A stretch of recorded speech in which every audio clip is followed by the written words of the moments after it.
Hello, everybody. Welcome back. This is the first top 4 match of both of the top 4 matches that we will be showing for the Liberty Garden MSS, and we are psyched because we have 2 really interesting players and 2 really interesting teams. Yeah, I think it's cool because this doesn't happen too much, especially because I think we had 6 out of the top 8 players on stream before cut, and we've managed to get both of the 2 players that hadn't been on stream before top 8 into the same match. And they both have really cool teams. I guess we'll talk about players and then jump into teams. Yeah. But the match we're featuring is between Arbin Tumaneng and Billy Dannhouser, who are both players that have been around for quite a while. For some context, they both have 6-digit pop IDs. So we can use that as a way to gauge how long they've been around, which is cool. And some accomplishments.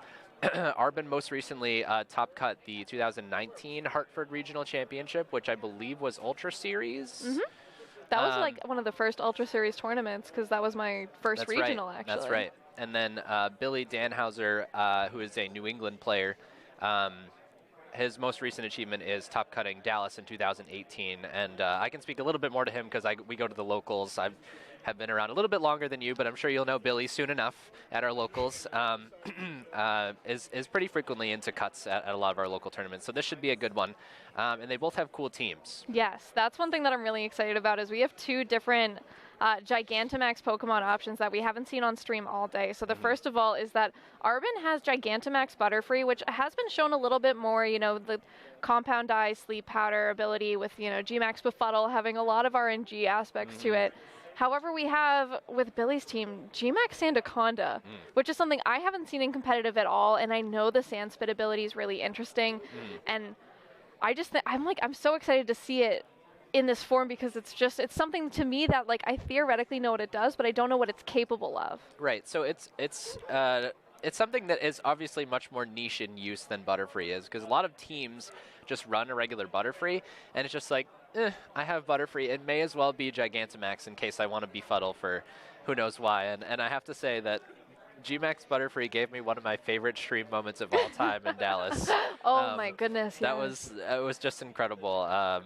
And I won't get too far into it, but Sandaconda obviously has much more niche usage and tends to find itself on Parish teams, so that it can use its Gigantamax move to trap players in, Pokemon in rather, not the players, jeez. And then obviously the quintessential Parish trapper or Parish user, Parish singer of this format is Lapras. So we'll be seeing both of those 2 Pokemon on Billy's team in this matchup. I also think, too, with Sandaconda, that ability Sand Spit, where if it gets hit by any attack and is able to send out a sandstorm. Yeah, that's a neat one. That's a really neat one, and it, in theory, could be really interesting with something like an Excadrill with Sand Rush, or, a lot of options that I think haven't really been considered yet. Or if they have, I haven't really seen explored in depth. So it is something that I know when I was doing all my raids of Sandaconda, it was horrifically annoying. That is really my main memory here. Yeah, that was a tough, especially because it has access to glare. Yes, paralysis is always a tough thing to deal with in raids as well as in competitive battles. And the distribution tends to fall into the snake Pokemon that look like snake. And Sandaconda, of course, does fit that bill and therefore learns glare. Arbin's team here, now that we're looking at team preview, Arbin has, of course, the Butterfree, Rhyperior, Torkoal, Dusclops, Hatterene, and Indeedee female, so very Trick Room heavy, while Billy is running Sandaconda, Gothitelle, Scrafty, Ferrothorn, Lapras, and Togekiss. Yeah, a lot of Trick Room inspiration on both teams here, and it looks like Billy's is going to be the one that's more likely to be a little bit faster outside of Trick Room, so that's something to keep in mind. I think, even though both teams are quite slow, that if you're Arbin, you still want to make sure that you get Trick Room set up if possible. Indeedee Hatterene is a combination that we saw a lot like week 2 of the format, where players took advantage of the fact that it's very difficult to stop the setup with Follow Me and Trick Room, and then of course Hatterene is incredibly powerful once Trick Room goes up. Had kind of fallen out of favor as players figured out some ways to handle Trick Room setups a little bit more, but still incredibly strong in the right tournament field. Yeah, and Billy is starting out here, sending that Sandaconda out in Scrafty turn 1, while Arbin is sending out Hatterene and Dusclops. So another Trick Room option, too, with that Dusclops, which is really interesting. Intimidate coming out onto both of these Pokemon, not really a huge issue on either of them. Frisk showing Binding Band and Cobra Berry. So Binding Band, one of those items that increases the duration of binding moves on Pokemon. something I'm really interested to see, knowing that Sandaconda has access to a lot of those moves. Right. I think it's definitely an interesting move. I think more, I say traditionally, you know, in a world where Sandaconda gets played more, but I think usually you want to run something that contributes a little more to its bulk, like some sort of berry. Lumberry is a good option on it too, but Billy's opted to go for Binding Band, which is much heavier on the Sandaconda max move. That's really the only use of it here. And here is Large Snake about to come out for Billy here. Yeah, Large Snake is coming out.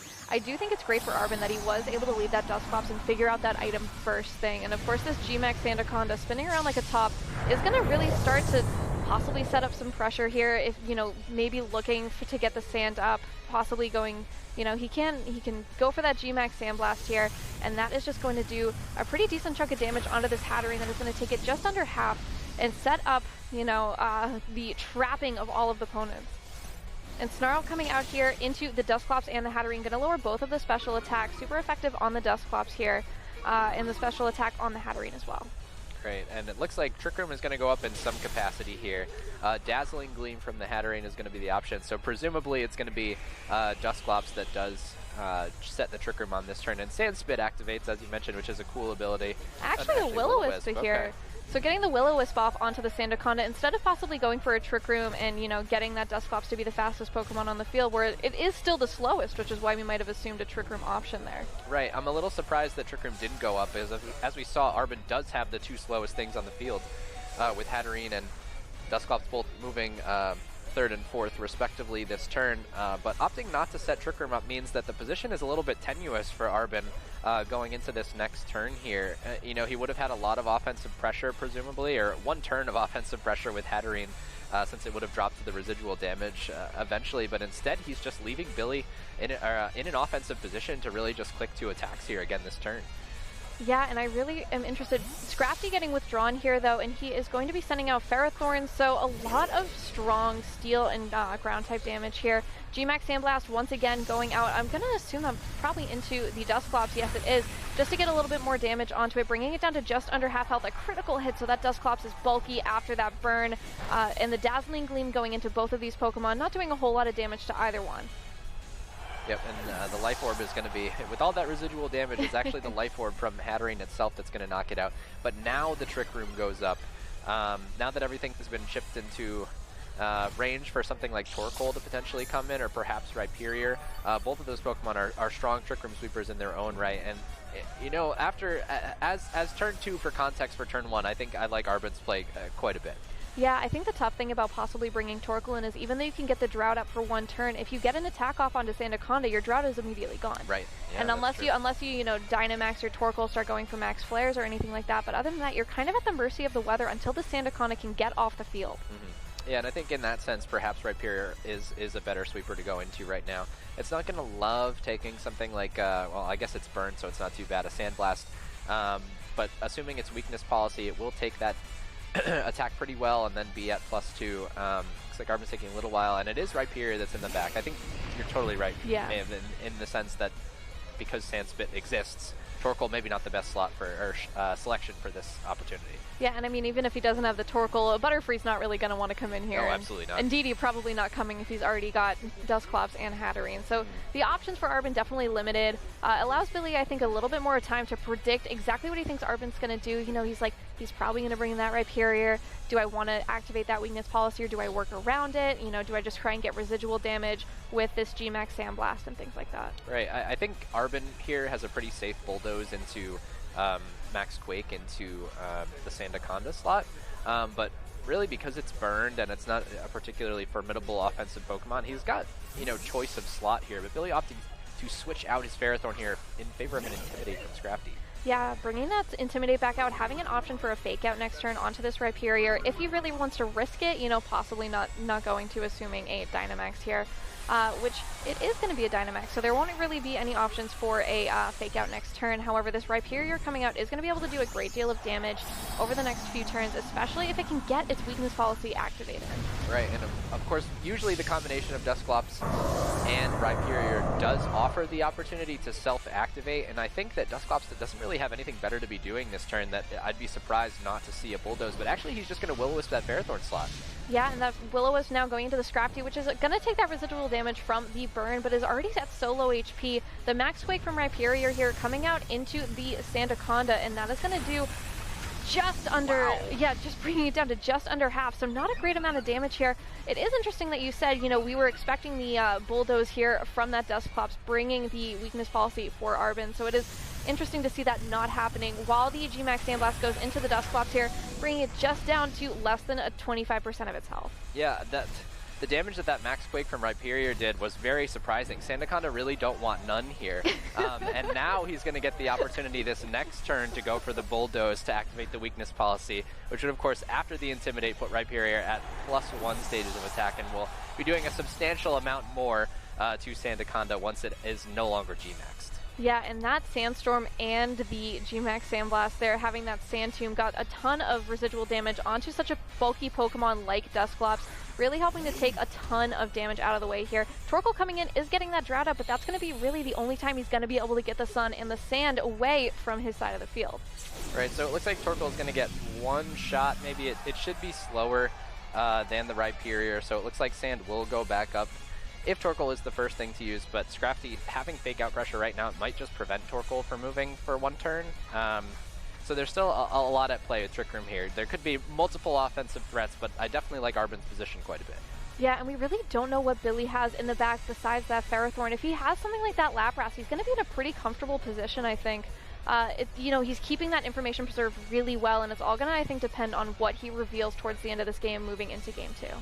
Right, and Lapras, not a super scary Pokemon towards Rhyperior, especially without the ability to Dynamax here, but it looks like Scrafty is going to use its last turn of life here to get a Fake Out into that Torkoal. The Max Quake, of course, going into that Sandaconda out of Dynamax. It lives on 1 HP, but with the burn, of course, it will end up getting out the end of this turn. But it is still going to be able to get the Sand up and get one last move in before this turn is over. So that is still pretty big for Billy. Yeah, I think the survive there is pretty important.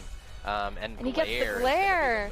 Yeah. Oh, that is great. That gets the paralysis for him onto the Rhyperior. So that Rhyperior now, even though we're in Trick Room, is going to move faster for technically a time. There is the option that he could, of course, get the full paralysis, not be able to get a move out to do any damage onto Billy's side. Right, and I think, you know, that's probably a fine choice for Sandaconda to use its last turn. Not necessarily for the speed control as much as just the opportunity to potentially prevent that Rhyperior from moving as we head into the end game here, as we're going to see what Billy has in the back. Of course, we've seen the Ferrothorn, and then the last Pokemon could be Lapras. I think that would probably be what I would guess. Yeah, and it is Lapras. But of course, Lapras is not going to like a Max Rockfall all that much until Trick Room ends. It definitely doesn't like the position it's in right now. Yeah, if it has something like a Hydro Pump too and has to worry about the accuracy of moves, it really can be a bit scary for that Lapras. It's something as well, you know, having that rock typing is a blessing, and I mean the ice typing is a blessing and a curse for it. Ferrothorn here going for the Protect, possibly looking to stall out this Trick Room while he can. Might be seeing that from the Lapras as well. It is not. Rhyperior going for Max Flare into the Lapras, which did not Protect, so that is only going to do just about a quarter of its health there, while getting the Sun up, getting that Sand out of the way for Arbin finally after all this time. Torkoal going for an Eruption into the Protect for Ferrothorn, not going to take any damage there, but into the Lapras, that is still going to do a decent amount of damage, bringing it down, oh my goodness, almost to the end. It is going to eat its berry though, and that berry is going to restore some of the HP there for Lapras, but just the Figgy Berry, so not even back up to half health, while Brine goes into the Torkoal, and that just does a little bit of damage. Yeah, just a tiny bit of damage there, and Brine certainly has its times, but I don't think that's it. Immediately after the Sun gets set up, and that's kind of like you're choosing your pros and your cons with your water move here, of course, because Lapras does not get access to Scald being a chilly water type. It has access to only like Brine and Hydro Pump, and he's selected Brine, which has consistency in certain scenarios. This is not it, and we kind of saw, interestingly, the paralysis sort of work against Billy a little bit there, because it did allow Rhyperior to move first and get that Sun up for Torkoal before it attacked. Ferrothorn does not get the double protect to time this Trick Room out. Arbin is able to get a Rock Slide onto both of Billy's Pokemon, and Torkoal here going for the Eruption onto the Ferrothorn as well. That is going to do a massive amount of damage. That's the double knockout right there. So Arbin is going to take game one And that was a really, really great way to see him come back after fighting through that sand for the entire first half of that match. Yeah, it looks like he was able to keep himself, healthy enough that the residual damage didn't really, affect him so much. I think Dallas was a really good example of where residual damage can be scary in the context of a lot more offense. Yeah, that G-Max Charizard and the G-Max Wildfires can be absolutely horrifying unless you have, fire-type Pokemon on your team to handle it. But that Sand Tomb and the Sandstorm, and if you've got a Will-O-Wisp on there, that's 3 different types of residual damage you're facing every single turn. Right, and it is definitely a lot of residual damage, but without being able to generate enough offense to put yourself in a position where that residual damage is taking knockouts or pressuring a little bit more than it was in this scenario, it's not necessarily as effective as it could be. And I think, obviously we saw Sandaconda does have that binding band, as was revealed by Frisk.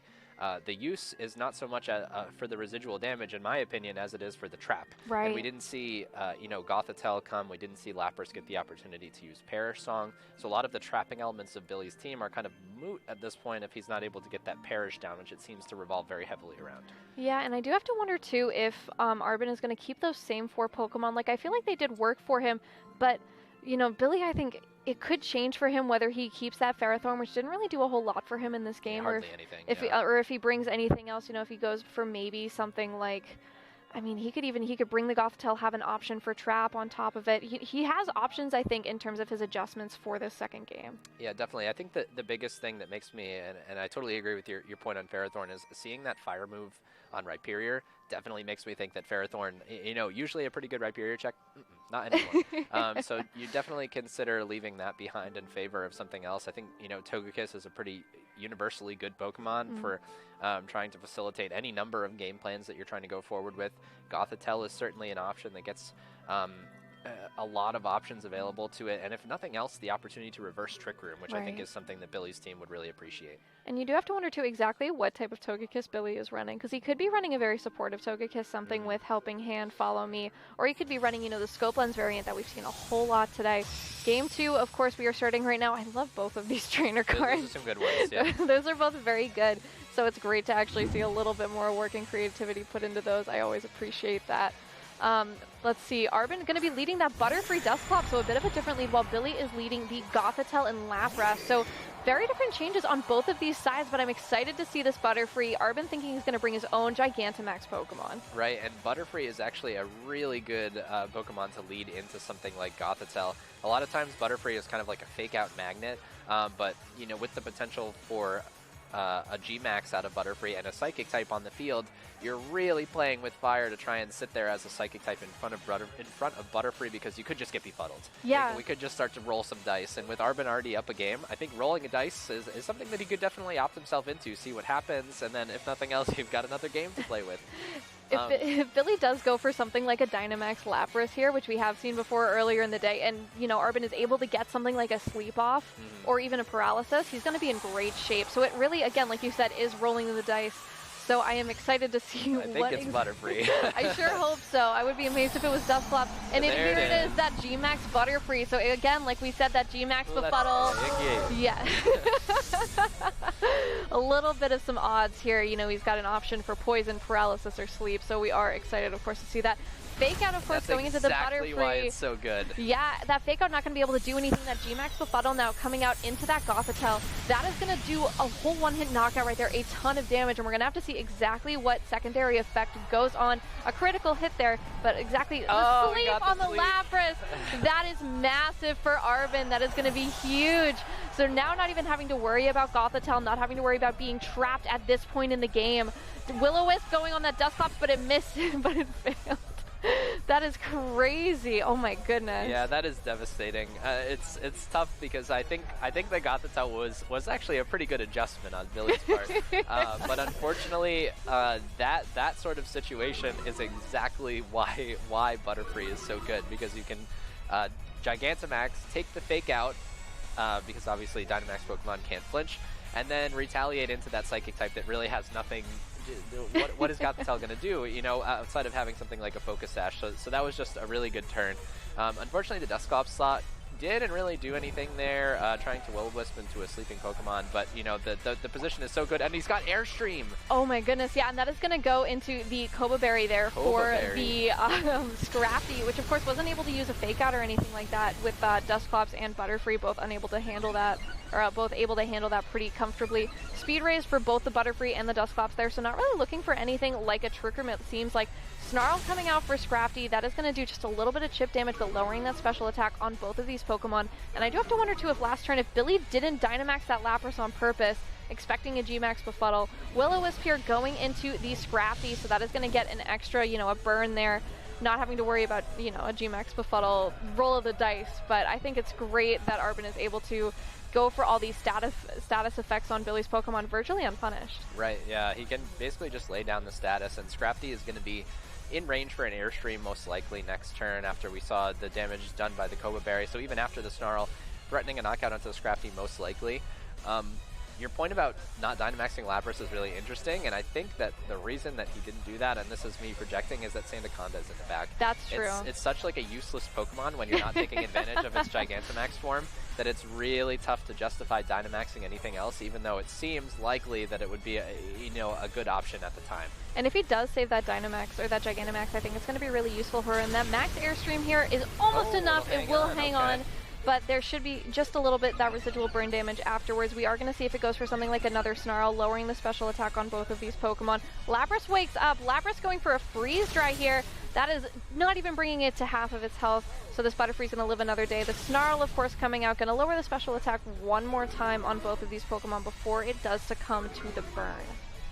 Right, and Dusclops going to finish the turn with its selection of Haze here, which will get rid of the special attack drops on Butterfree. I think that it does lose the speed gains though, right, which is interesting. Not that it really matters. I think Butterfree is still the fastest thing compared with anything that's on Billy's side of the field, but it's an interesting Haze. I think it seems born more of not really having a whole lot else to do with the Dusclops slot, you know, assuming that I think it would have showed Nightshade if it had it at this point. The scariest option is that now that Butterfree is not Gigantamax anymore, it can just Sleep Powder. Oh, it can just Sleep Powder. Sandaconda, of course, now is back in. I do think it's nice that Billy saved his Gigantamax till a little bit later in the game when he didn't have to worry about an opposing one from Arbin. Going to be able to, actually going for a Protect right here. So we are going to see what he ends up going for. Trying to catch the Sleep Powder. Yeah, that Sleep Powder. And that is going into the Lapras. So what a call there from Arbin. A great play. Putting that Lapras back to sleep. That Lapras has been doing basically nothing this game. Except sleeping. Except sleeping, which I would love to be doing right now. Dusclops going for the Trick Room. So those speed drops were actually really clever with that Haze the turn prior. Right, yeah. If he was planning to set up Trick Room eventually, that's definitely a really good option. And now he can even just click Sleep Powder and Will-O-Wisp and just take whichever status happens, you know, presumably because Sandaconda is going to take a shot at Butterfree here. I think Billy's had enough of Butterfree, and if Sandaconda is carrying a rock move like a lot of them do, would get the opportunity to be slower and then knock it out. Gigantamax Sandaconda will be coming back onto the field here. Yeah, the G-Max Sandaconda, of course, coming out. It is going to be faster than this Butterfree, so it's going to get a pretty free knockout, which I can assume I can't see why it wouldn't take it. It wouldn't want to get Sleep Powdered. It's going to get a status effect possibly this turn anyway, and it's going to set up that Sand Tomb, which is obviously really helpful for it, but Dusclops going for a Will-O-Wisp here because it's not an attack. I don't think that's going to activate that Sandstream either, which is pretty interesting. Right, it shouldn't, no. Yep, Lapras, again, is going to take a turn of sleep. And we were right. He is so done with Butterfree. Yeah. Lapras is just snoozing away while Sandaconda's like, I guess I have to come here and clean up. Sandaconda, of course, getting that KO onto the Butterfree, setting up that Sand and the Sand Tomb there.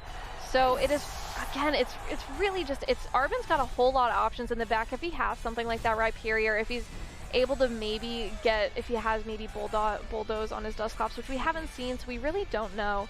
But he has, you know, Haze, Will-O-Wisp, not a whole lot of info that he's shown. So if he is saving it for now, it would be interesting to see. Yeah, I really would expect that he does, because I think that his team can potentially have a little bit of difficulty, like enabling the Rhyperior mode without having a way to, you know, consistently activate the weakness policy. I think you're right that this would be the time to use it. Dusclops has been on the field the entire game, and this seems to be the position that Arbin was working towards in eventuality after Butterfree. And there we go, that Bulldoze comes out. That is going to activate the weakness policy on Rhyperior while lowering its speed in Trick Room, so of course a great play. That Rhyperior now is going to be a massive threat. Even outside of Dynamax, it's still going to be doing a ton of damage.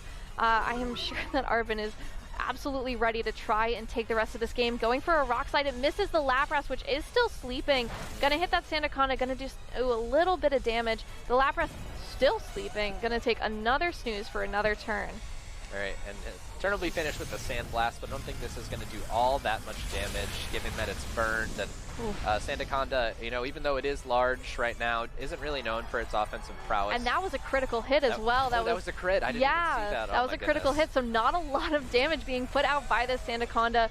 Still, of course, getting burned turn by turn, while everyone else is going to be taking on Arbin's side that Sand Tomb damage, and that Dusclops is going to take the Sandstorm damage as well. Yeah, and I'm trying to think about, you know, what the outs for Billy are, and I think that his position is not terrible, assuming Trick Room weren't up. So he's got 2 turns left in Trick Room, and if he can manage to burn through those turns of Trick Room without either one of these Pokemon getting knocked out. And if his Lapras decides to wake up. Right. So at this point, it might just keep on Here sleeping. it goes, right? It is woken turns. up now, going for a Protect. Again, like you said, possibly trying to stall out that Trick Room, get himself out of that position that he isn't super comfortable with. Rock Slide here. The Lapras protected itself, so of course it is only going to hit the Sandaconda once again. Of course not going to be able to flinch or anything like that. Will-O-Wisp going into the Lapras, which again protected. It is hard to see with that giant Rhyperior right in front of us. The Sandaconda going for that Sandblast into the Rhyperior, bringing it just down into a quarter of its health. Yeah, and it's one more turn now. I think this has to be a double protect for Lapras to have a shot. And again, once he's outside of Trick Room, things do look a little bit different. Sand Tomb going to activate onto Rhyperior, and it's going to just hang on there. You know, I was talking a little bit in between games about how we were waiting for some offense to be generated to actually see the results of that residual damage. And there it is. Rhyperior's got only 7 health left, so it will drop in another turn. Of course, there is one more turn of Trick Room here, and that could be all that Arbin needs to end the game. Yeah, and if he can get a Rock Slide up and possibly get flinches here, if that Lapras's double protect doesn't go in, he is going to be, you know, a little bit better off, maybe going for, assuming the double protect, going for an attack into Sandaconda, knowing that he's slower for this one last turn. Yeah, definitely, and I keep forgetting that Arbin actually still does have a Pokemon in the back, so that could be any number. Gets the double protect. Okay. That is really helpful for him to time it out. The Rock Slide here coming in, gonna not, of course, hit that Lapras with that protect. Going to hit the Sandaconda though, and that is going to do still a decent amount of damage for a Rock Slide, of course. The Will-O-Wisp going into the Lapras again, not going to attack because of the protect. High horsepower, so no flinch here, high horsepower going into the Dusclops, doing barely anything though. And that Dusclops still going to take the residual damage. Right, and now we're going to see Sand Turns, and I believe Sand Tomb also take care of Rhyperior there. So there it is. That's what we've been waiting for. And also, I believe we're in, what, the 4th turn since the Dynamax, so we're actually getting into Binding Band territory here, which I wasn't sure whether or not would factor in. With Dusclops, again, the second Pokemon to hang on with 7 HP on Arbin's side of the field, as he will get to bring in his last Pokemon here. But this is finally an okay position for Billy. Yeah, he does actually get the sand out of here for right now. If he can, you know, take care of the Sandaconda, won't have to worry too much about it again. However, this is pretty much the last look for Dusclops, I think, that we have this turn. The Torkoal, of course, going to be slower than the Lapras, but having the Sun out right now puts a little bit more pressure on it. It won't really want to use something like a Brine like it used last game, and it is free, I feel like, to go for maybe an Eruption without a whole lot of damage on it. The high horsepower here. Torkoal avoids the high horsepower. The Brine going into the Torkoal. That high horsepower accuracy is something like 95. It really rarely ever misses. Heat Wave going into both of these Pokemon. That is going to do a ton of damage. The Sand Spit, of course, coming back out, bringing the Lapras down into about a quarter of its health. So a ton of damage here from that Torkoal, putting Arbin, I think, in a pretty good position towards the end of this game. Oh, he's got a berry. Oh my goodness, he has a berry. Okay. Right, the Figgy Berry, which we saw last game. So that is bringing it back up to about half health. Trick Room coming out for Dusclops, so getting himself back in the speed advantage here. While that Lapras doesn't get any sort of damage off onto that Dusclops, it is going to faint from the sand. So it is Torkoal versus Lapras right now. Yeah, this is actually a really interesting position here. I think that this is a pretty clear next turn where you protect on Lapras to get another turn of, I believe, Sand Tomb damage persists after Sandaconda's knocked out, and then, of course, a turn of sand damage so that Torkoal is in. Hopefully, I wasn't watching exactly how much damage Sand Tomb was doing, but it might put it into the yellow, which would activate the Brine power. It would activate Brine, and also if you went for an Eruption, would lower the power of Eruption as well. That Protect, like you said, going from that Lapras, Torkoal just going to take that residual damage, not able to get any damage onto Billy's side whatsoever. So Sand Tomb doesn't persist, okay, because Sandaconda's not in the field. Okay, well this just comes down to whether or not Lapras is going to take the Heat Wave here. Here it goes. Oh, I'm so curious. And Lapras, that is the game, so Arbin wins this round. Arbin is moving on to finals, guys. We are so excited. Oh my, Arbin, of course, showing a lot of relief, going for the fist bump there. He is pumped to be not having to play another game against Sandaconda for sure. That Butterfree, I think, was a great adjustment for him. I think it was so, I mean, it was fun for us, I think. It was interesting that the game was close is what I thought, because it seemed kind of like Butterfree had ended the game by turn 3, but instead Billy was able to stall out the turn to Trick Room. He got a double protect. He was able to get the sand back up, but unfortunately Torkoal really just able to put out enough damage against Lapras at the very end there. I think it must have been close as far as the damage roll. But what a game. We got to see some cool Gigantamaxes. I think I owe Joe You money and now. Joe, I think, both probably owe each other money. Oh, Joe said Snorlax. That's right. You okay, both so were we wrong. both lose. That's wild. But what a set. Yeah, really well played by both players. I was really surprised that game 2 got that close and ended up making into a very entertaining set overall. Yeah, they both definitely played to their outs in that game. Both of them knowing exactly, I think, where they needed to be towards the end, what their win cons were. Lapras thinking, if I can just live this one Heat Wave and then possibly get a Brine off. But, you know, it's crazy how much, you know, some things you just have to leave up to chance. Yep. Like those G-Max befuddles. Yeah, like the befuddles, and he got to sleep the one time he needed it. So yeah, what a really interesting game. Okay, so we're going to take a break. I believe we're going to come right back with the next top 4 match. So we're going to show that second top 4 match, and then of course we will be into finals, which will feature Arbin and his Butterfree. So if you're interested in seeing more of that, stay tuned. We will be right back.